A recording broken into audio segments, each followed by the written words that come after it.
Ahoj holky. Ahoj. My vás moc zdravíme, tentokrát takhle ve formě videa, protože máme pro vás takové malé překvapení, my jsme si něco vymysleli s Míšou.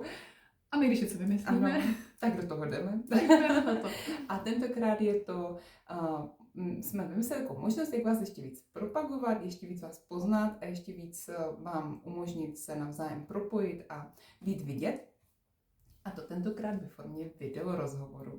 Ano, budeme mít YouTube kanál. Ano, to je hustý, bude světový a Spotify. Takže bude to prostě velký, ale ne, to by bylo možná až moc velký výstup z komfortní zóny, my víme, jaký to je natáčet videa, je to trošičku výzva, že jo? Je to výzva, ale zase se toho pobavíme vždycky. To rozhodně. Prodloužíme si život. Ano, to rozhodně. A tak doufáme, že i vám se tenhle formát bude líbit. Bude to vždycky na střídačku, jednou budu s váma dělat rozhovor já, jednou Míša, ať to je pestrý, a bude to tak zhruba jednou za měsíc vždycky. Tak. Ano, přesně tak. A jak se ano, jak na to?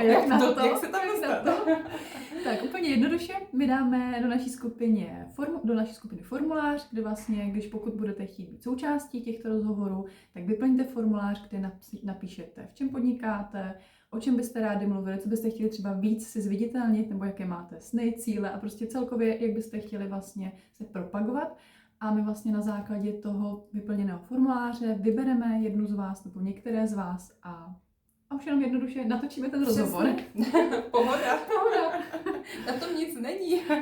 20-minutový rozhovor, který dáme na sítě, zveřejníme. Vy si ho můžete samozřejmě pak dát na svoje sítě, my ho dáme do skupiny a myslíme si, že to bude zase takový jako novinka, něco zase svěžího, novýho, zpestření. Nový vítr. My se moc těšíme a tak uvidíme, co to bude dělat, my se to budeme učit s váma, jak vám to bude vyhovovat, jak to bude vyhovovat nám, jak to bude fungovat potom v realitě, tak tomu dáme šanci a ono z toho něco bude.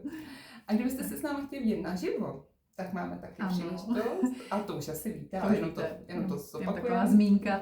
Tak pokud byste nás chtěli vidět offline, tak můžete přijít na náš už 9. networking, který pořádáme, je 7.10. v úterý 7.10. od 9 do 12.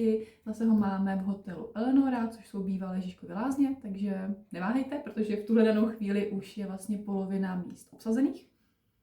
A jsme za to moc rádi. Moc rádi, přesně tak, protože vlastně networking jsme měli naposledy vlastně v dubnu, že vlastně v květnu byla ta konference, takže teď se těšíme zase na networking. To je pravda. Pak bude ještě jeden vánoční a pak zase uvidíme. No.